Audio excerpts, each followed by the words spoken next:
Okay, so today we're diving into something pretty mind-bending, even for us. Quantum gravity. Yeah, this is the big one. The holy grail of physics, some might say. Been a bit of a head-scratcher for, what, over a century now?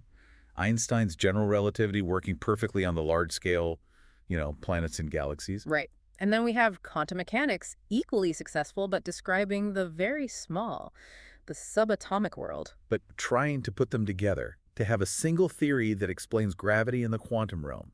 It's like trying to mix oil and water. You've got some really interesting sources lined up, though. A lot of different angles on this quest to understand the universe at its most fundamental level. And we are talking fundamental here, the Planck scale, right? Where gravity's strength becomes comparable to the other forces. Exactly. That's 10 centimeters, for those keeping score at home, a scale so unbelievably small it's almost impossible to even imagine. Almost incomprehensible. And this laboratory quantum gravity idea that keeps popping up in the sources, sounds like we're trying to build a time machine out of spare parts. Well, in a way, that's not entirely off the mark. The idea is to look for indirect effects, tiny deviations from what classical physics would predict, like ripples on the surface of a pond, but caused by something happening at the bottom, in the depths of that Planck scale reality. So using our current technology to get glimpses of something way beyond our current reach. It's ambitious, to say the least. It is. But that's what makes this whole field so fascinating. And for our listeners, especially those with a philosopher's mindset, this is more than just a physics puzzle. We're not just interpreting an already finished theory here. Right. We're in the thick of it, trying to understand what questions to even ask. Precisely. And the sources really highlight this central tension. General relativity sees gravity as curvature in spacetime caused by mass and energy, a very classical picture. But then quantum field theory describes matter and energy as these fuzzy, probabilistic fields with inherent uncertainties. So if we try to quantize gravity, to bring it into the quantum fold, what kind of conceptual earthquake are we in for? It's more than just finding a graviton, the quantum particle for gravity, right? Exactly. We're talking about the possibility of quantizing spacetime itself. Quantum spacetime. Imagine space and time at the most basic level, not being smooth and continuous, but maybe fuzzy, fluctuating, or even made up of discrete chunks. And all the implications that come with that. Mm. Causality, determinism, the very nature of reality. Exactly. And this is where philosophy has a crucial role to play, as Rickles points out in his work. How do we even begin to conceptualize these possibilities? How do we build a consistent framework? It's like that M.C. Escher drawing, relativity. We're trying to figure out the rules of a world we've never experienced, a world where our everyday intuition might completely break down. Maybe it'll be consistent but strange. Or maybe, like ascending and descending, it'll be a logical paradox, locally sensible but globally impossible. And it seems like the goalposts keep shifting. Not everyone even agrees on what a successful theory of quantum gravity would look like. You're absolutely right. For some, it's about unification, bringing all four fundamental forces, gravity, electromagnetism, the strong and weak nuclear forces, under one theoretical umbrella. Like in string theory, right? Exactly. But for others, it's more focused, reconciling gravity with quantum mechanics without necessarily unifying everything. Like in loop quantum gravity. Exactly. So even defining the problem of quantum gravity is a matter of perspective. And that's where our listeners come in, especially the philosophers out there. You're not just armchair quarterbacks in this game. Right, you're on the field. Cao argues that philosophers have a crucial role to play in actually shaping these theories, not just interpreting them after the fact. Because, let's face it, we're dealing with concepts so fundamental that our current language might not even be adequate. Absolutely.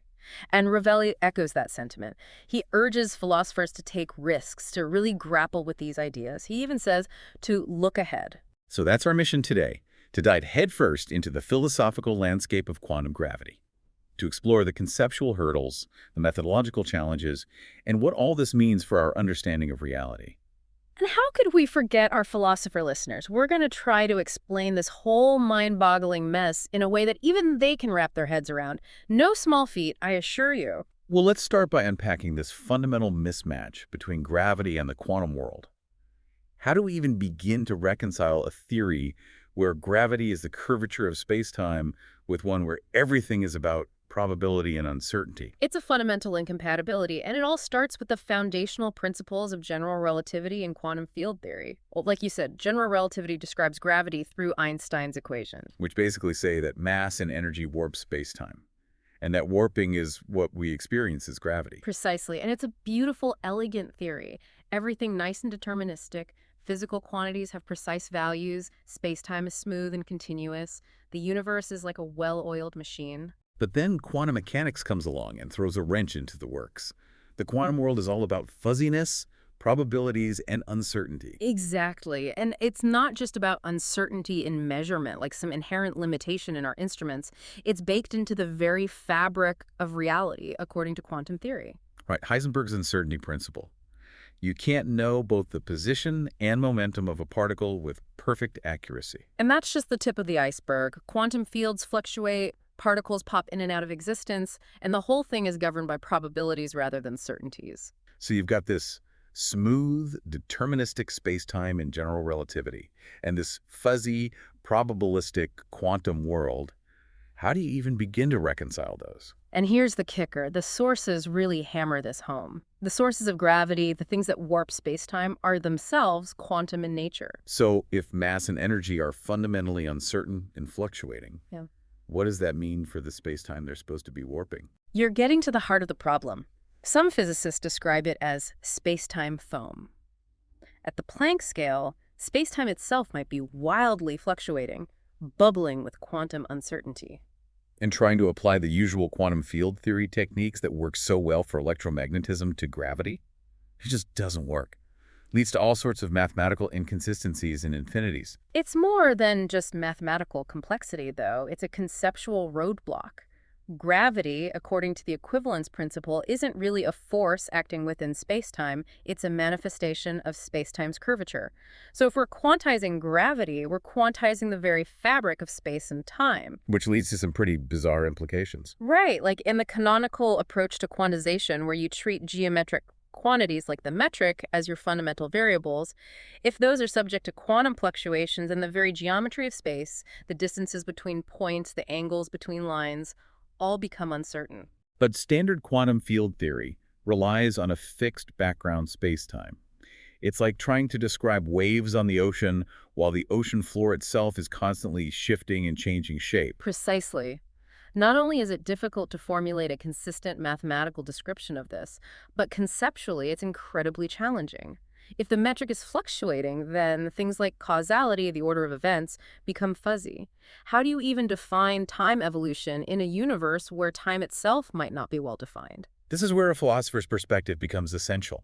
It's about taking a step back and critically examining the fundamental assumptions we're making about space, time, and causality. Exactly. Kawao, for instance, talks about the need for an ontological synthesis. We need to look at the fundamental building blocks of both general relativity and quantum field theory and try to find a consistent framework that can accommodate both. So it's not just about finding a new mathematical trick. It's about rethinking our fundamental understanding of reality. Right. And this ontological synthesis involves some pretty radical ideas, like finding a way to reconcile the relational nature of spacetime in general relativity with the need for a fixed background in standard quantum field theory. So general relativity says space-time is this flexible, dynamic thing, and standard quantum field theory needs a rigid stage to play out on. That sounds like a fundamental mismatch in their basic assumptions about reality. Exactly. Cao argues that we need to identify the core principles of each theory that we absolutely cannot give up, like the universal coupling of gravity to all forms of energy in general relativity. But he also suggests that we might not need a continuous spacetime for that to hold true. And for quantum field theory, maybe we can find a way to define localization and causality in a more relational way without relying on a fixed background. A quantum field theory without a fixed space-time, that's pretty mind-blowing. It is. And while this is a fascinating area for philosophical exploration, actually constructing such a theory is a monumental task for physicists. As the sources mention, Cao's framework, while conceptually interesting, lacks a clear notion of what the observable quantities would be in such a theory. How would we even measure or detect anything in a universe without a fixed background? So it's a promising direction, but there's a lot of work to be done. And it brings up another point that's been nagging at me. Are we even sure that these core principles we're trying to preserve will even hold true at the Planck scale? You're getting at the limits of our current knowledge. It's entirely possible that both general relativity and quantum field theory, our best descriptions of the universe, are simply approximations that break down at those incredibly extreme energies. Maybe the Planck scale is where the rulebook gets thrown out, and we need entirely new ways of thinking about space, time, and reality. That's a pretty humbling thought. It is, but it's also exciting. It means there's a whole new frontier of knowledge waiting to be explored. And maybe, just maybe, philosophers will be the ones to guide us there. Well, before we get too carried away with that thought, let's take a look at the two heavyweights in the quantum gravity arena: string theory and loop quantum gravity. Each offers a very different approach, and as we'll see, each comes with its own set of philosophical baggage. It's a battle of the titans. On one side, we have string theory, the elegant, mathematically sophisticated contender that's been capturing headlines for decades, the one that says the universe is made up of tiny, vibrating strings. And that requires those extra dimensions, right? The ones we can't see. That's right. But before we dive into those extra dimensions, let's talk about why string theory even came about. You see, one of the early attempts to reconcile gravity with quantum mechanics involved treating gravity as a force like electromagnetism, mediated by a hypothetical particle called the graviton. Okay, so the graviton would be the quantum messenger of gravity, like the photon is for light. Exactly. But when physicists tried to directly quantize this graviton field, they ran into all sorts of mathematical problems. Infinities popping up in their calculations, making the theory nonsensical. So string theory was a way to bypass these problems. In a way, yes. Instead of point-like particles, you have these one-dimensional strings. And these strings can vibrate at different frequencies, just like the strings on a guitar. Okay, I'm starting to see where this is going. And one of these vibrational modes, one particular note that string can play, corresponds exactly to the properties of a massless spin 2 particle, the graviton. So gravity just kind of pops out of the theory naturally without having to directly quantize it. Clever. Very clever. And it's not just gravity. String theory aims to explain all the fundamental forces and particles in a unified way. A theory of everything, if you will. And this is where those extra dimensions come in, right? Why do we need them? It's a mathematical requirement for consistency. To have a quantum theory of strings that includes both bosons, which are force-carrying particles, and fermions, which make up matter, you need more than the 3 spatial dimensions we experience. So how many do we need? Most versions of string theory require 10 dimensions, 9 spatial and 1 temporal. But we only see 3. Where are the other 7 hiding? The idea is that they're compactified, curled up into tiny, tiny stasis, far smaller than anything we can currently detect. Imagine a garden hose. From far away, it looks like a one-dimensional line, but up close, you see that it has a second dimension, curled up in a circle. So our universe might have these hidden dimensions, all curled up at incredibly small scales. Exactly. And this raises all sorts of philosophical questions. Are these extra dimensions real, even if we can't directly perceive them?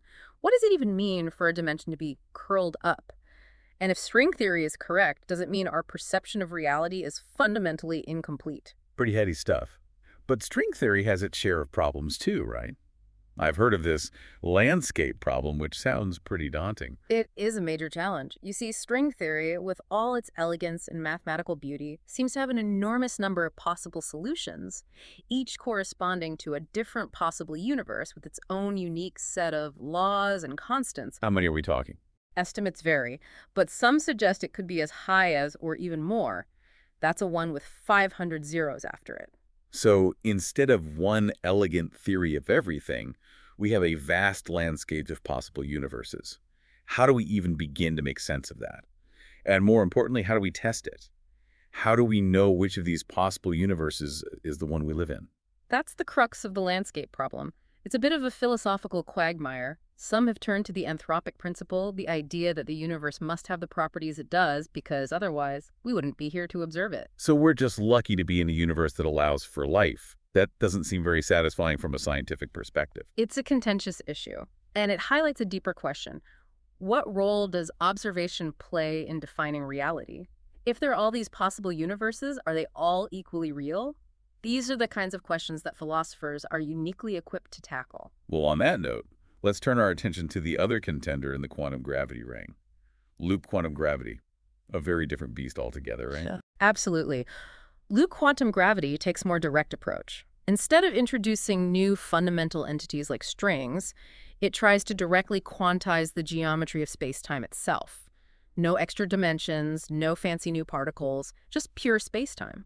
And it all starts with those fundamental geometric variables, right? The metric and its conjugate momentum. You got it. The idea is to take these quantities, which describe the geometry of space, and apply the standard techniques of quantum mechanics to them. Treat them as operators, subject to uncertainty relations, and all that jazz. But it's not that simple, is it? I remember reading about all sorts of problems with this approach. It's definitely not a walk in the park. The early attempts to quantize gravity using these geometric variables ran into some serious roadblocks. The mathematics was incredibly complex, and there were all sorts of conceptual issues related to the symmetries of general relativity. And one of the big ones is diffeomorphism invariance, Yeah. right? The idea that the physics shouldn't depend on the specific coordinates we choose to describe spacetime. Exactly. This seemingly innocuous principle turns out to have profound consequences when you try to quantize gravity. It leads to these constraints, mathematical equations that restrict the possible quantum states of the gravitational field. And dealing with these constraints is a nightmare. And this is where Ashtakar's new variables and the development of loop quantum gravity come in. What was the key insight there? Ashtekar, in the late 1980s, had this brilliant idea.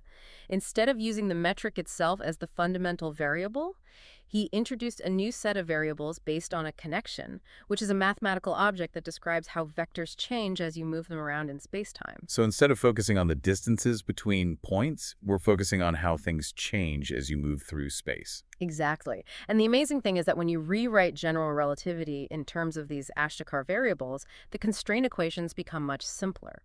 More importantly, they become amenable to the techniques of quantum mechanics. So it's like finding a new language, a new way of talking about gravity that makes it easier to quantize. Exactly. And that paved the way for loop quantum gravity. In this framework, the fundamental excitations of the gravitational field aren't point-like particles, but these loop-like structures, hence the name loop quantum gravity. These loops weave themselves together, forming what are called spin networks, which represent the quantum states of spacetime itself. And one of the most striking predictions of loop quantum gravity is that space isn't smooth and continuous, but fundamentally discrete at the Planck scale, right? That's right. When you calculate the spectrum of operators like area and volume in loop quantum gravity, you find that they can only take on certain discrete values, much like the energy levels of an atom. So space is like a giant Lego set with a minimum size for the bricks.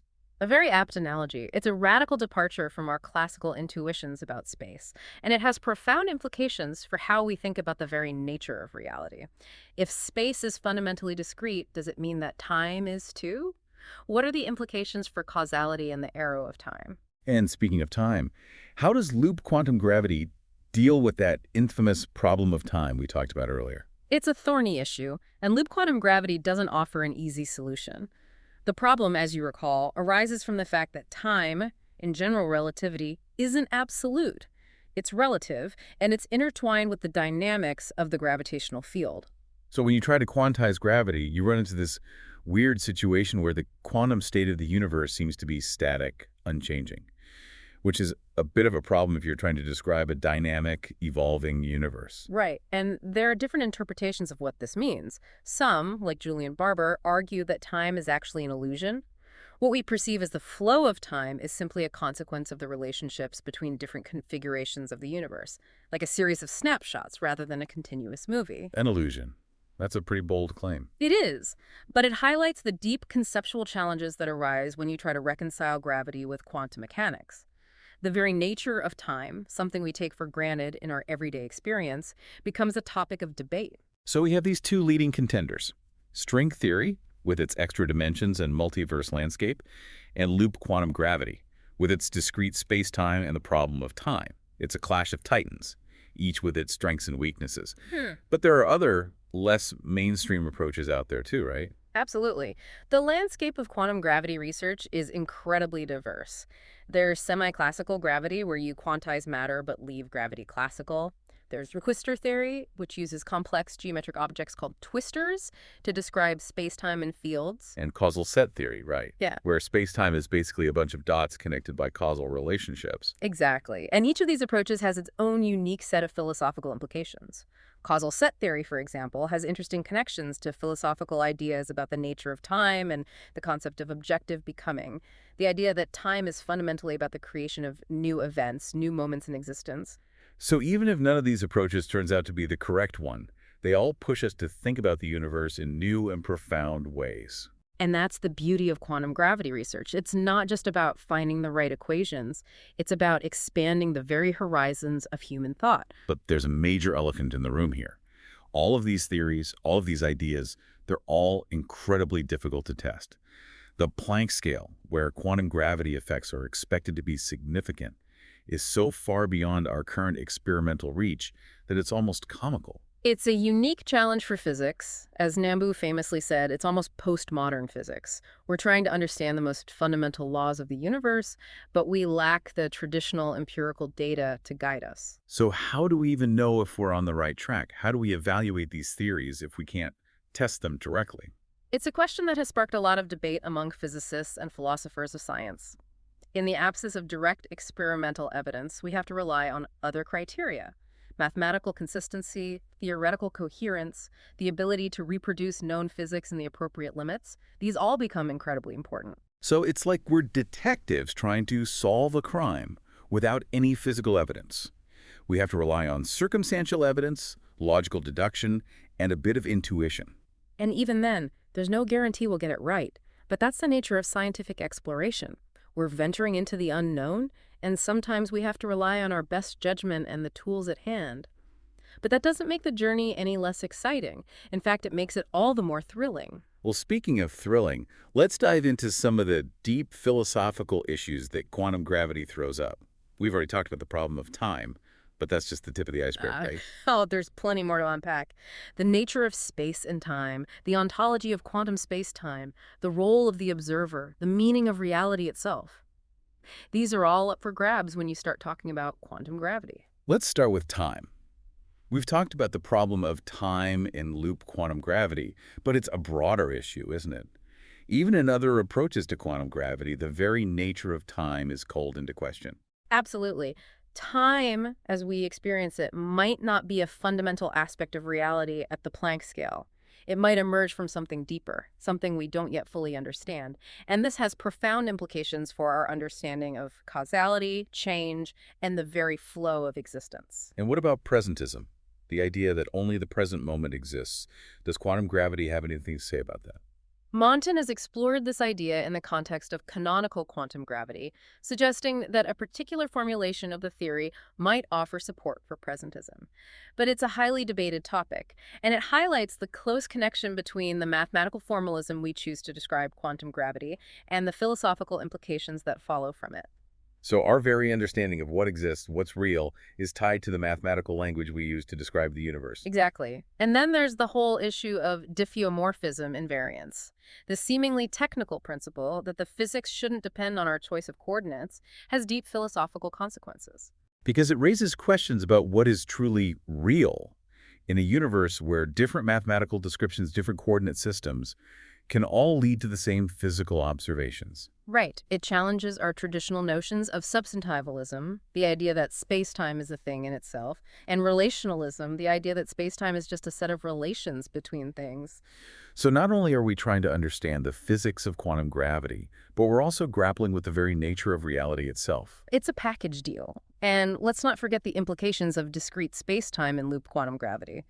If space is fundamentally made up of these discrete chunks, what does that mean for our understanding of continuity, infinity, and the very fabric of existence? It's like the ancient Greek philosophers debating whether matter is infinitely divisible or made up of fundamental indivisible atoms. But now we're talking about the very structure of space and time. And then there's the question of what this all means for quantum theory itself. Our standard formulation of quantum mechanics relies on a fixed background space-time. But if space-time is itself quantum and dynamic, that whole framework might need to be revised. So not only do we need a new theory of gravity, but we might need a new theory of quantum mechanics as well. It's a radical possibility, but one that we have to take seriously. And this is where areas like quantum cosmology come in, trying to make sense of quantum phenomena in the absence of a fixed background. And then we have Penrose's intriguing idea that there might be a fundamental conflict between quantum superposition and general covariance. The idea that trying to create a Schrödinger's cat scenario with a massive object could lead to inconsistencies with our understanding of gravity. It's a thought-provoking suggestion, and it highlights the potential for deep, unexpected connections between seemingly disparate areas of physics. Maybe the solution to the mysteries of quantum mechanics lies in the realm of quantum gravity or vice versa. It's all connected in ways we don't yet fully understand. Speaking of connections, let's revisit the Planck scale. It's often presented as this fundamental barrier, the point beyond which our current theories break down. But is that really the case? It's not that straightforward. Meschini, for example, cautions against placing too much emphasis on the Planck scale as this absolute limit. While it's certainly a significant energy scale, dimensional analysis alone doesn't tell us the whole story. So while the Planck scale is undoubtedly important, it might not be the be-all and end-all of quantum gravity. Exactly. And then there's the whole debate about background independence. The idea that a true theory of quantum gravity should be formulated without relying on a fixed background spacetime. Which is one of the main selling points of loop quantum gravity, right? Yes. But the concept of background independence itself is quite slippery. There's no universally agreed upon definition, and different approaches to quantum gravity interpret it in different ways. So it's a guiding principle, but one that's open to interpretation. And finally, we have to address the elephant in the room. Is it even necessary to quantize gravity in the first place? The ultimate heresy. Some physicists and philosophers have indeed raised this question. Maybe gravity is fundamentally classical, even if it interacts with the quantum world. So we might not need a theory of quantum gravity after all. It's a possibility, but one that faces significant challenges. Semi-classical gravity theories, which try to combine classical gravity with quantum matter, have their own set of problems and inconsistencies. And then there's the increasingly popular idea of emergent gravity, which suggests that gravity might not be a fundamental force at all. So even the very question of whether we need to quantize gravity is up for debate. It's a reminder that in this realm of fundamental physics, nothing is off the table. That's what makes it so exciting. We're at the frontier of knowledge, and the possibilities are truly mind-boggling. Well, we've covered a lot of ground today, from the fundamental incompatibility between general relativity and quantum mechanics to the various attempts to reconcile them, including string theory, loop quantum gravity, and a host of other approaches. And we've seen how these scientific endeavors lead us straight into deep philosophical waters, forcing us to re-examine our understanding of space, time, causality, and reality itself. We've talked about the problem of time, the nature of quantum spacetime, the role of the observer, the meaning of the background independence, and the very question of whether gravity needs to be quantized at all. It's a whirlwind of ideas, and it's clear that we're only scratching the surface of this vast and enigmatic subject. So for our listeners, particularly those with a philosophical bent, we leave you with this. What does it all mean? How do we make sense of a universe where the very fabric of reality might be so radically different from what we perceive? What are the implications for our understanding of existence, knowledge, and the human condition? These are the questions that quantum gravity forces us to confront, and they're questions that will continue to challenge and inspire us for generations to come. Quantum gravity is a humbling reminder of just how much we don't know. But it's also an exhilarating call to adventure, an invitation to explore the deepest mysteries of the universe, and to expand the horizons of human understanding. And who knows, maybe, just maybe, philosophers will be the ones to lead the way. Well, on that note, we'll wrap things up for today. Thank you for joining us on this deep dive into the world of quantum gravity. Until next time, keep questioning, keep exploring, and keep wondering.